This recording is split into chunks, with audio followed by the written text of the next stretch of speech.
오늘은 헤브론으로 가라 라는 제목으로 말씀을 나누겠습니다.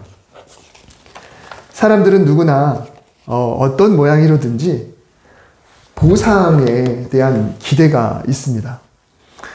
내 노력이 적어도 그렇게 많지 않았어도 뭔가를 받고 싶고, 만약에 내 노력이나 고생이 크면 클수록 더 큰 것을 받고 싶어 하죠. 부모들은 자녀가 성공을 하게 되면 그동안 키운 보람이 있다라고 하는 그런 보상 심리를 얻게 되고요. 또 자녀들도 성공을 향해서 한 단계 한 단계 도달하면서 그때그때마다 부모로부터 뭔가 보상을 받고 싶어 하죠. 이번에 시험을 잘 봤으니까 뭔가를 받고 싶고, 이번에 입학을 잘했으니까 뭔가를 받고 싶고, 이번에 뭔가를 잘했으니까 또 무슨 상을 얻나, 이런 기대감이 우리에게 있습니다. 우리에게는 이 보상이라는 게 상당히 긍정적인 그런 영향력을 미치고 있습니다. 돈이 됐건, 아니면 꿀맛 같은 휴식이 됐건, 선물이 됐건, 아니면 감동적인 칭찬이 됐건 간에 늘 이 보상은 우리 인생에서 굉장히 중요한 활력소가 되죠. 고생이 심하면 심할수록 그만큼 이 보상에 대한 기대치도 굉장히 높을 것입니다. 그러다 보니 만약에 보상이 돌아오지 않거나, 또 그 보상이 내가 원하는 만큼이 아니다 라고 느껴지게 되면 우리 사람들은 당연히 실망하고, 그리고 섭섭할 수밖에 없겠죠. 지난 주일에 우리는 나실인의 규정에 대해서 말씀을 나누면서 헌신이라고 하는 단어가 얼마나 무거운가, 얼마나 중요한가 라고 하는 것을 한번 생각을 해봤습니다. 헌신은 나를 하나님께 드린다라는 거죠. 내 것이 아니고 내가 하나님의 것이다 라고 하는 선언입니다. 그래서 내가 하나님께 드렸으니 하나님께서 마음대로 사용하시옵소서 라고 하는 게 헌신이거든요. 그러니까 우리 믿음의 사람들이 헌신이라는 말을 입에 담을 때는 굉장한 무게를 가지고 입에 담아야 돼요. 내 소유권이 하나님께 넘어갔습니다. 헌신, 내 몸을 드렸습니다. 그러니 하나님이 알아서 사용하세요. 어떻게 사용하시든지 저는 그대로 따르겠습니다. 이게 헌신이죠. 그런데도 우리가 하나님 앞에 헌신할 때는요, 하나님으로부터 뭔가 어떤 보상이 내려지기를 기대합니다. 만약에 아무런 보상이 없다, 그런 것을 전혀 기대하지 않고 내가 하나님께 헌신한다? 아마 이거는 솔직히 말하면 거짓말일 것입니다. 목회자인 저도 마찬가지예요. 저도 제가 하나님께 헌신한다, 제가 하나님께 사역한다라고 할 때 저는 아무런 값을 원하지 않습니다 라고, 전혀 그렇지 않습니다 라고 저도 자신 있게 말할 수 있느냐? 그렇지 않습니다. 오늘 본문의 주인공 다윗은 상당히 고생을 많이 했습니다. 우리가 이미 잘 알고 있죠. 다윗의 일생에 대해서, 그리고 시편을 통해서 다윗이 얼마나 많은 마음고생을 했는지, 마음고생뿐만 아니라 몸으로도 얼마나 많은 고생을 했는지 우리는 다 알고 있습니다. 다윗은 사울 왕을 피해서 도망자의 삶을 살아야만 했습니다. 도망 초기에는 그 이스라엘 땅 안에서 비교적 잘 숨어서 다녔어요. 아마도 이 다윗이 어렸을 적부터 이 양들을 길렀기 때문에, 양을 몰고 밖으로 돌아다녔기 때문에 아마도 이스라엘 땅의 지리를 훤히 알고 있었을 거예요. 지금 이 계절에는 어디로 가면은 숨을만 하다, 어디로 가면 물을 구할 수 있다, 어디로 가면 풀을 얻을 수 있다, 어디로 가면 오아시스가 있다, 이런 것을 다윗은 훤히 꿰뚫고 있었을 것입니다. 이런 장점 때문이었는지 사울 왕이 명령을 내려서 군대를 풀어서 소위 국가 전체가 다윗을 추격했는데도 비교적 잘 숨어 다녔습니다. 하지만 사울도 여기저기 숨겨두었던 정보원들이 있었고요. 마을마다 이런 그 스파이들을 심겨놨기 때문에, 또 사울 편에 이렇게 서 있는 그런 마을들도 많이 있었기 때문에 다윗이 이동하는 그런 동선에 따라서 계속 추격자들이 달라붙었어요. 다윗이 만약에 혼자 도망 다녔다 그러면 잘 숨어 있을 수 있겠지만, 다윗이 도망길에 올랐을 때 여러 좀 이렇게 소외됐던 사람들, 또 불황아들, 또 다윗의 부모들, 가족들이 함께 이동을 했거든요. 그러니까 그 많은 인원들이 숨어서 지낸다, 이건 결코 쉽지 않습니다. 물론 이스라엘 땅이 성지 그때 가서 보니까는 이 유다 산지하고 광야가 정말 너무너무 험해요. 그리고 비슷한 지형에다가 굴도 굉장히 많기 때문에 아마 나름대로 잘 숨어 다녔던 것 같습니다. 하지만 다윗이 도망 다니는 그 길이 결코 쉽지가 않았어요. 땅덩어리가 좁습니다. 이스라엘 땅이 굉장히 좁아요. 우리가 읽을 때, 성경을 읽을 때 우리 입장에서는 다윗이 피해자이지만 사울의 입장에서는 다윗은 반역자거든요. 그래서 국내에 숨는 데는 한계가 있을 수밖에 없었습니다. 그래서 오늘날도 우리나라 안에서는 숨을 수 없을 때 어떡합니까? 해외로 밀양을 한다거나 혹은 구속영장이 혹은 해외 출국 금지가 되기 전에 빨리 애국으로 떠가지고 숨어버리잖아요. 거기 망명을 요청하기도 하고. 다윗도 마찬가지였습니다. 그래서 선택했던 나라가 블레셋이었어요. 가나안 정복 때부터 사사시대를 거치면서 이 블레셋은 언제나 껄끄러운 민족이었습니다. 블레셋은 이스라엘 백성들이 나무 무기를 사용하고 있을 때 그때부터 일찌감치 철기로 무기를 쓰고 있었거든요. 그러니 늘 군사력으로 우위를 점하고 있었고, 그래서 여호수아가 가나안을 정복할 때도 이 블레셋 땅을 함부로 정복을 하지를 못했습니다. 그리고 사울 왕 때도 마찬가지였고요. 사사시대를 지내오면서 블레셋은 늘 이스라엘의 그런 적국으로서 자리를 잡고 있었죠. 그러니 다윗은 아무래도 사울 왕과 친분이 있는 나라로 갔다가는 그들이 다윗을 그냥 고스란히 체포해서 사울 왕에게 바칠 수 있으니까. 그래서 블레셋을 선택해서 그곳으로 망명을 간 거예요. 다윗이 도망가기에 블레셋은 참 좋은 선택이었습니다. 하지만 다윗이 이 선택을 할 때 하나님 앞에 선 성도로서 큰 잘못 하나를 했어요. 그게 뭐냐면 바로 하나님께 묻지 않고 블레셋으로 갔다라는 것입니다. 사울왕이 하나님께 버림받은 결정적인 이유가 뭐였냐면 어떤 일을 결정할 때마다 하나님께 기도하지 않았다는 거예요. 사울왕은 늘 그냥 자기가 하고 싶은 대로 자기 생각대로 그냥 일을 저질렀습니다. 싸울까 말까 하나님께 질문하지도 않고 자기 스스로 알아서 그냥 이렇게 했던 거예요. 법궤가 필요할 것 같아. 그러면 법궤도 가져오고, 전쟁이 유리하니까 법궤가 필요 없을 것 같아. 그러면 법궤를 다시 돌려보내고, 자기 마음대로 자기가 하고 싶은 대로 늘 결정을 했던 사람이 사울이거든요. 그래서 하나님께 버림을 받았었죠. 근데 다윗은 그 나라에서 자기 나라로 그 나라에서 블레셋으로 가야 되는 그런 엄청난 결정을 할 때 하나님께 기도하지 않고 선택을 해버렸다는 거예요. 그래서인지 이 다윗의 망명 생활은 굉장히 고통스러웠습니다. 망명했지만 그 블레셋 사람들이 다윗을 환영하지 않아요. 왜냐하면 불과 얼마 전까지만 해도 사울 왕의 군대를 이끌고 블레셋과 싸웠던 사람이니까 얘는 분명히 뭔가 꿍꿍이가 있어서 지금 거짓말로 이렇게 돌아온 거다. 블레셋에 돌아온 거다. 이렇게 생각을 했던 거죠. 그래서 늘 블레셋 그런 정부의 그런 견제를 받았고 늘 감시를 받았고, 그리고 어떤 그 용병으로 블레셋의 용병으로 전투에 나가긴 했지만 그래도 언제나 사람들에게 이렇게 눈총을 받는 그런 위치에 있었습니다.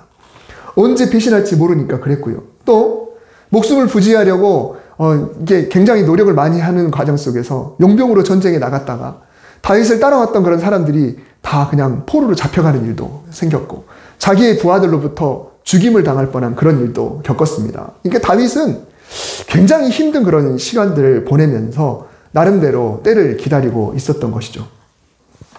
그러던 중에 사울 왕이 사망했다는 소식이 들려왔습니다. 나를 쫓고 있던 사울이 죽었다.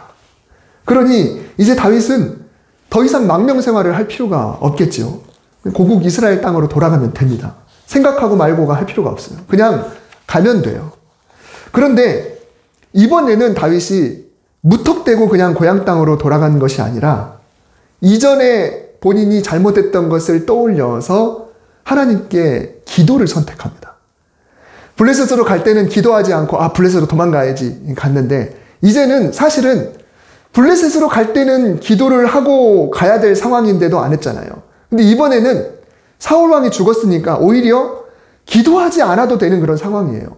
그냥 앞뒤를 다 따져봐도 그냥 돌아가면 되는 그런 상황인데 그럼에도 불구하고 하나님께 기도를 했습니다. 오늘 본문 1절 말씀에 보면 그 후에 다윗이 여호와께 여쭈아뢰되라고 했어요. 여기서 그 후에는 언제냐면 방금 말씀드렸듯이 사무엘상의 마지막 부분을 보면은 이스라엘이 블레셋과 전쟁을 했어요. 하필이면 다윗이 지금 망명 가 있는 그 나라하고 전쟁을 했는데 이 사울의 군대가 대패합니다. 그리고 사울왕도 죽고 사울왕의 왕자들도 죽고 그 왕자들 중에는 이 다윗과 절친이었던 요나단도 포함되어 있어요. 근데 그들이 다 죽습니다. 그리고 사무엘하 1장에 들어서면 이 전쟁의 패배 소식과 사울왕이 죽었다는 소식 그리고 요나단이 죽었다는 소식을 다윗이 듣고 정말 너무너무 슬퍼서 애도하는 그런 내용이 나옵니다. 그러니까 오늘 말씀에서 그 후에라는 것은 지금 사울왕도 죽고 요나단도 죽었다라고 하는 그 소식을 듣고 정말 슬픔을 너무 애통해하는 그런 상황, 그 후에 일어난 일이라는 거예요. 다윗은 블레셋으로 망명할 때 하나님께 묻지 않았지만은 이번에는 하나님께 먼저 묻고 결정하기로 하죠. 여러분, 우리도 어떤 일이 있을 때 늘 하나님께 질문하는 습관을 좀 가져야 합니다.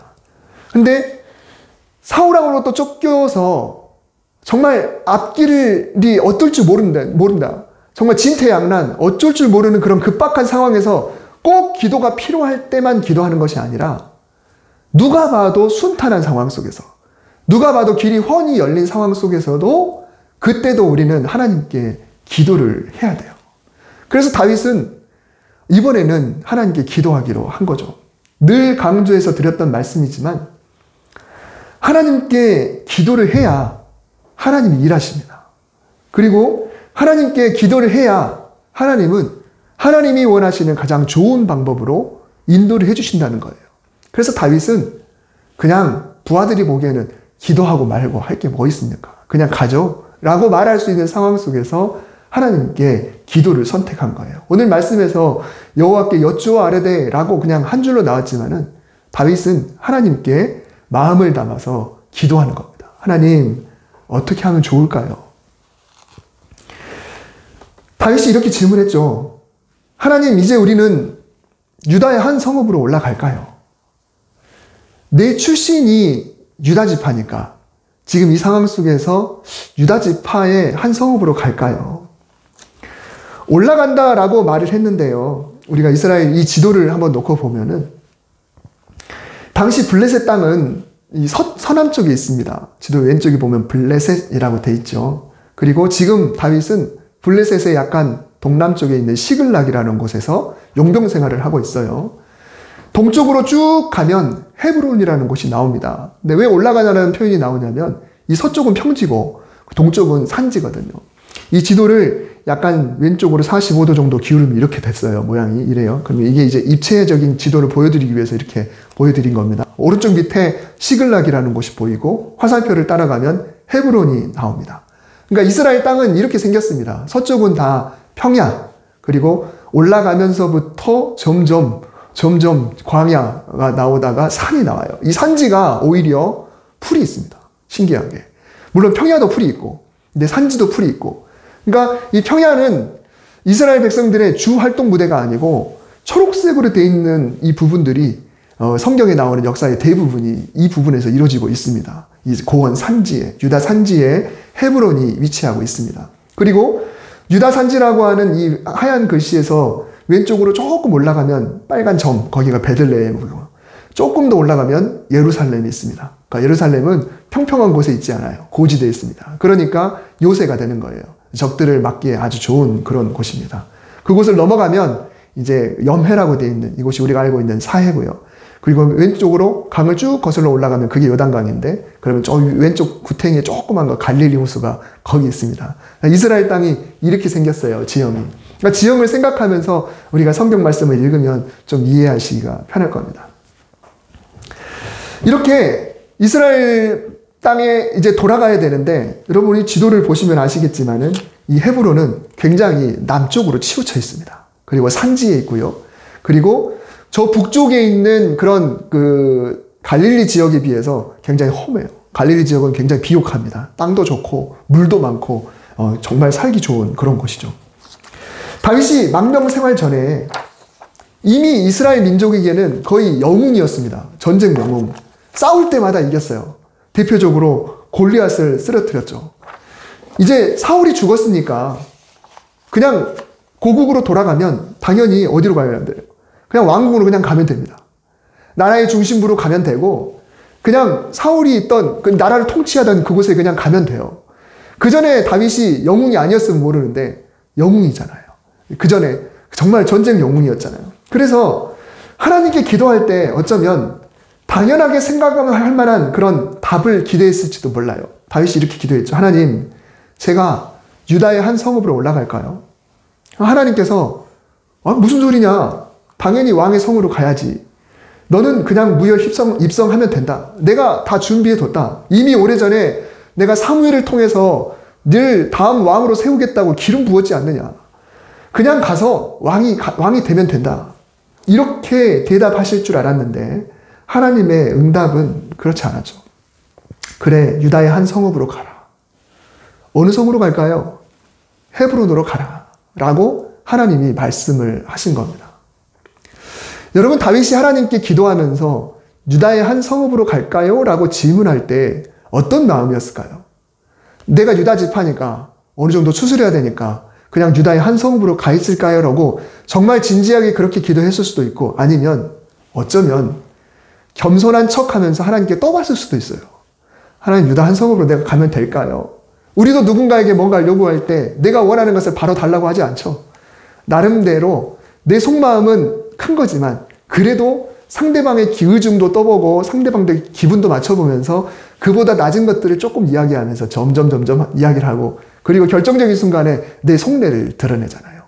내 기대는 이거였는데 만약에 상대방이 내 이야기, 내가 떠보는 걸 듣고 다른 이야기를 했다 그러면 저분의 속내는 그런 거구나 라고 생각할 수 있잖아요.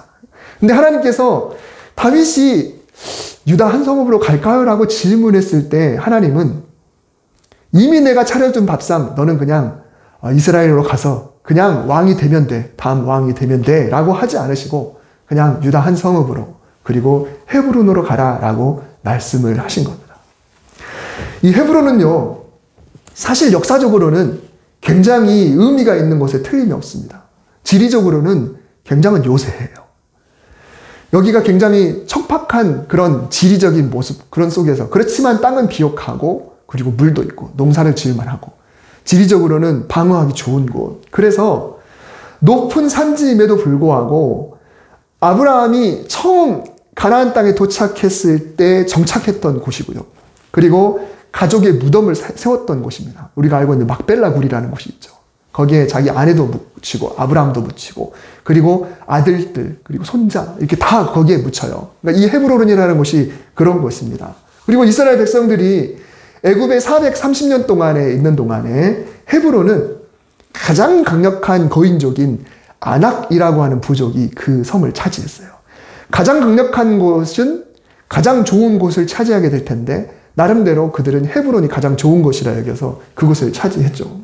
그래서 여호수아가 가나안을 정복할 때도 이곳은 누구도 선뜻 나서지를 못했습니다. 그때 우리가 잘 알고 있는 스토리가 하나가 있죠. 갈렙이라고 하는 그 노인이 이 산지를 내게 주소서. 왜 산지라고 말했는지는 아시겠죠?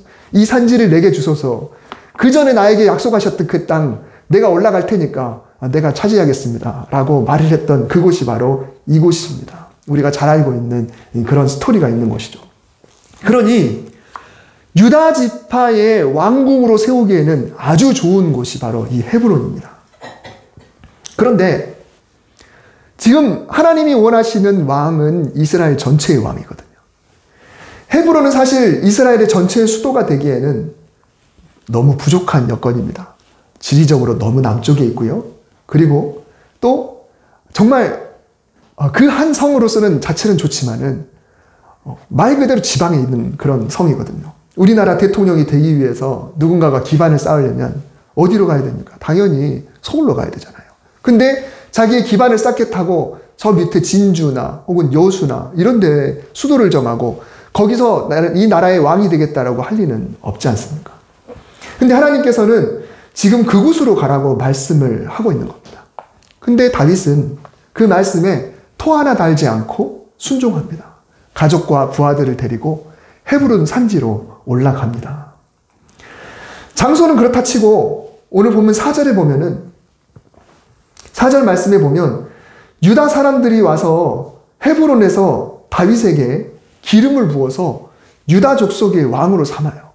그러니까는 지금 유다 지파 사람들은 다윗이 왔다라고 하면서 다윗을 왕으로 세우는데 누구의 왕으로요? 유다 지파의 왕으로 세웠다는 거예요. 한 지파의 왕은 사실 왕이 아닙니다. 그전에도 각 지파의 리더들이 있었어요. 그전에도 여러분 지난주도 말씀드렸지만은 각 지파의 리더들이 막 이렇게 오잖아요. 예.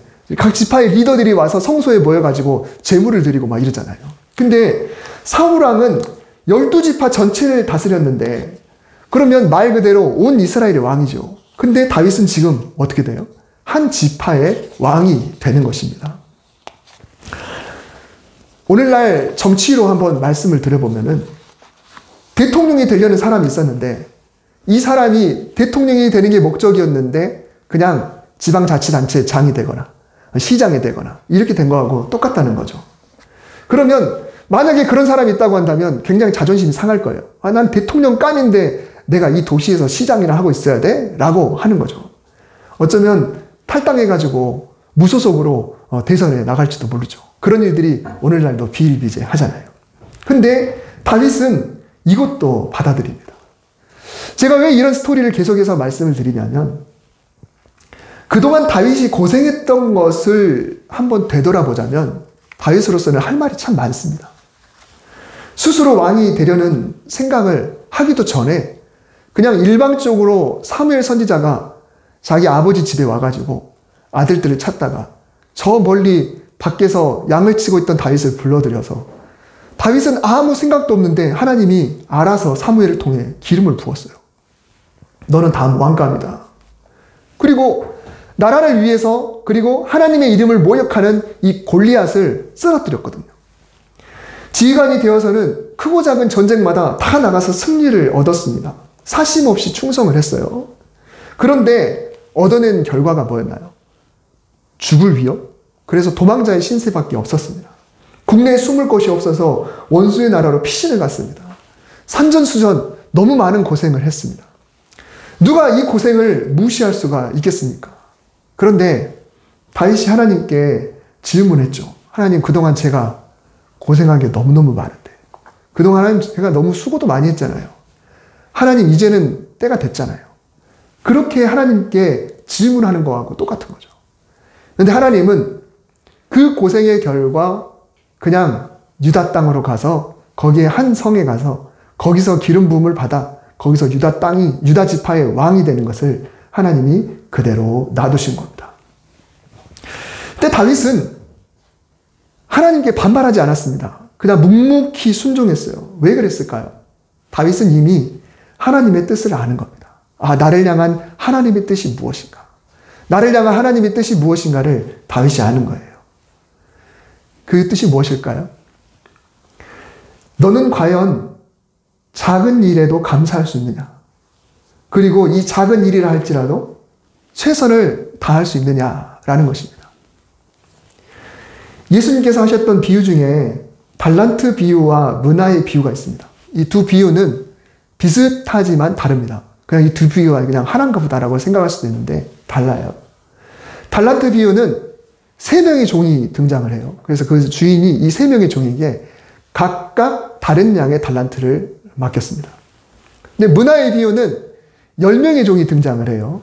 그리고 이 10명의 종에게 똑같은 액수의 문화를 줍니다. 그리고 주인이 어디 여행을 갔다가 돌아와서 이 종들이 과연 무엇을 남겼는가 이것을 물어보죠. 근데 결과적으로 주인은 최선을 다해서 주인이 맡긴 돈을 가지고 노력을 해서 남긴 종에게 이렇게 이야기했죠. 착하고 충성된 종아, 네가 작은 일에 충성하였으니 큰 상을 받으리라. 착하고 충성된 종아. 여러분, 여기서 착하다는 것이 뭘까요? 성경에서 착하다, 선하다라는 말은 하나님의 뜻을 헤아려 그대로 하는 것을 말합니다. 그냥 우리가 세상을 살아가면서 그냥 저 사람은 착해, 저 사람은 착해 이게 아니고 성경 속에서 말하는 착하다라는 것은 하나님의 뜻을 헤아리는 것. 그리고 그 헤아림으로 헌신하는 것. 이게 바로 착하다라는 것입니다. 그래서 이 주인이 종들을 칭찬하고 또 꾸짖을 때 네가 내 마음을 몰랐느냐라고 이런 이야기를 했던 거죠. 종이 칭찬받은 것은 주인이 원하는 것이 무엇인지를 분명히 알았다는 것입니다. 이 달란트 비유에서 각자에게 다른 분량의 달란트를 줬지만 큰 것을 받은 사람은 그대로, 또 작은 것을 받은 사람은 그대로, 주인이 내가 갖고 있는 게 저 사람보다는 작아도 내가 가진 걸 가지고 얼마나 노력을 하느냐, 이것을 봤다는 거죠. 문화의 비유에서도 모두가 똑같이 가지고 있는 이 한 문화를 가지고 주인은 이걸 가지고 최선을 다하기를 원하시는 거야. 누구와 비교하지 않고 모든 종이 다 똑같은 레벨로 평가받는 것 자체가 기분 나쁜 종들도 있을 수 있잖아요. 근데 똑같이 평가를 했지만 그러나 그걸 가지고 최선을 다해서 노력하는 그런 모습. 내가 가지고 있는 능력을 남과 비교하지 않고 현재 상황, 그리고 내가 노력한 그 결론을 놓고 남을 탓하지 않고 내 스스로 그것을 받아들이고 남과 비교하기보다는 감사하는 그런 사람들, 그런 사람을 주인이 착하다라고 이야기를 하신 겁니다.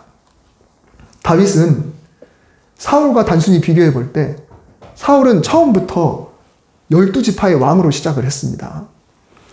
하지만 다윗은 단 한 개 유다 지파의 왕으로 출발을 합니다. 사울은 그 지파도 그렇지만은 국가의 중심지에 자리 잡았고 왕궁을 세웠습니다. 그러나 다윗은 그다지 좋지 못한 그런 지역에 왕궁을 세웠습니다. 왕궁이 없었겠죠. 그가 사는 집이었겠죠.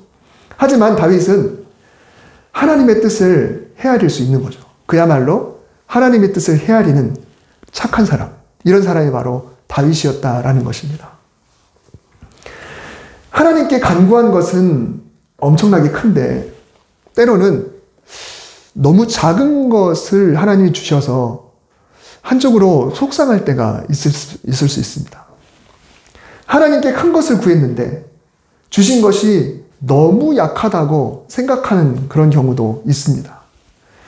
또 하나님은 내가 그래도 이렇게 노력하고 이렇게 헌신하고 이렇게 드리고 이렇게 수고한 것에 대해서 하나님이 알아주시겠지라고 생각을 했는데 우리가 기대한 것만큼 하나님이 우리에게 안 주실 때도 있습니다. 아마 그런 경험들을 어쩌면 해봤을지도 몰라요. 하지만 하나님이 바라시는 건 뭐냐면 언제나 하나님 앞에 착한 사람이 되기를 원하시는 겁니다. 하나님이 주신 것을 받아들이고 그것에 감사하고 여기에 하나님의 깊으신 뜻이 있을 거야 라고 하는 것을 인정하면서 내가 여전히 내 일에 최선을 다하는 그런 사람을 하나님이 원하시는 거죠. 다윗은 하나님께 기도해서 받은 그 응답에 대해서 불평 한마디 하지 않고 감사함으로 순종을 했습니다. 그리고 이 헤브론에서 무려 7년 동안 세월을 보내요. 여러분, 이 7년은 굉장히 길어요. 다윗이 그동안 도망 다녔던 그런 세월을 생각해 볼 때 7년은 엄청나게 깁니다. 헤브론에서 7년을 이렇게 보내는 거예요. 7년 동안 어떤 일이 있었을까요? 다윗의 군대하고 사울의 군대하고, 사울이 없죠. 그러니까 사울의 아들이 물려받은 군대하고 싸웁니다. 물론 다윗은 자기가 직접적으로 적극적으로 싸우고 싶지 않았습니다. 근데 우리가 지난번에 사무엘 하 묵상을 할 때 한번 말씀을 나눴듯이 사울의 부하들 중에 좀 객기를 부리는 그런 장수들이 있어서 그들이 쌈을 붙이고 하면서 비극을 계속 연출해냈어요. 그런 상황 속에서 다윗의 군대하고 이 사울의 후손의 군대가 전쟁을 좀 했습니다. 그러나 다윗은 늘 직접 나서지 않고 그것을 다독이면서 이 유다 지파를 다스려 왔었죠. 그러다가 결국은 하나님 뜻 안에서 이 사울의 후손 중에 왕이 된 사람이 자멸하게 되죠. 부하들에 의해서 암살을 당하게 되면서 이제 이스라엘 온 지파가 저절로 다윗을 왕으로 불러오자라고 해서 다윗이 드디어 사울의 왕궁으로 입성을 하게 됩니다. 온 이스라엘의 왕이 되게 되죠. 이 세월이 7년이었습니다. 만약에 다윗이 이 세월을 참지 못하고 하나님이 주신 것에 대해서 만족하지 못하고 반발을 했다거나 자기가 직접 이끌고 싸움을 나섰다거나 하면 이스라엘 민족들이 다윗을 왕으로 옹립하지 않았을 겁니다. 어떤 일이 벌어졌을지 모르죠. 우리의 신앙과 하나님을 위한 헌신에는 늘 이런 마음이 있어야 합니다. 먼저는 어떤 보상에 대한 기대감을 내려놓습니다. 그리고 내 삶의 터전이 내 성에 차지 않고 온 이스라엘을 다스릴 만한 것이 아니고 작은 거여도 비록 헤브론 하나 그리고 유다 지파 하나라고 해도 이것은 하나님이 나에게 주신 것이다 라고 받아들이는 마음과 그리고 있는 곳에서 최선을 다하는 그런 마음이 우리에게 기본으로 있어야 합니다. 이게 바로 착한 마음인 거죠. 나는 이 정도의 사람이 아니야. 나는 이 정도의 보상을 받을 사람이 아닌데, 내가 지금 이 정도의 사업을 할 사람이 아닌데, 내가 지금 이 정도를 굴릴 사람이 아닌데, 내가 이 학교에 들어갈 사람이 아닌데 라고 생각하면서 하나님 다른 거 있지요? 라고 질문하기보다는 하나님의 뜻이 이 안에서 내가 감사하면서 최선을 다하기를 원하시는구나 라는 것을 인정하는 신앙이 굉장히 중요한 거죠. 이게 하나님 앞에서 우리의 신앙생활의 첫걸음과 다름이 없습니다. 내 가정, 그리고 내 교회, 그리고 내 일터를 하나님의 그 선하신 영역으로 인정하는 겁니다. 내가 여기서 최선을 다하겠습니다. 사심 없이 어떤 것이라도 감사함으로 나아가겠습니다. 이렇게 해나갈 때 이것이 곧 하나님 보시기에 합당한 성도의 모습이라는 것입니다. 올해도 우리가 많은 일들을 경험하게 되겠죠. 좋은 일이건 나쁜 일이건, 또 내가 기대한 것만큼 얻을 수도 있고 기대치에 못 미칠 수도 있고, 어쩌면 기대한 것보다 더 많은 것을 받을 수도 있고. 그러나 우리는 어떤 결과든지 간에 이것을 착함으로 받아들여야 합니다. 그리고 믿음으로 받아들여야 돼요. 어떤 상황에서도 주를 예배하고, 어떤 상황에서도 주를 찬양하고, 그리고 어디 있든지 간에 눈물을 흘리면서 씨를 뿌려 나가게 된다면 우리가 하나님 앞에 복된 그런 성도로서 인정받을 수 있을 줄 믿습니다. 이것은 순수한 그런 바람이죠.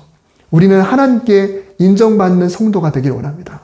하나님의 선하신 영역 안에서 주님께서 이끌어 주시는 대로 따라갈 때 하나님의 그런 형통의 은혜가 우리에게 있을 줄 믿습니다. 올 한 해 이런 소망을 가지고 헤브론으로 가라는 그 말씀을 기꺼이 받아들이고 최선을 다하시는 저와 여러분 되시기를 주님의 이름으로 축복합니다. 기도하겠습니다. 하나님, 올해도 한 해를 시작하면서 기대하는 바가 많이 있습니다. 하나님께서 우리에게 무엇을 주시든지 간에, 또 우리가 하나님께 기도하면서 결정하는 모든 일들에 하나님의 선하심이 역사하실 줄 믿습니다. 주님, 하나님이 어떻게 하시든지 간에 우리 하나님이 가장 좋은 걸 예비하신 줄 믿고 최선을 다하게 하시고 감사하게 하시고 작은 일이라도 있는 곳에서 노력할 수 있는 저희들 될 수 있도록 하나님 인도하여 주시옵소서.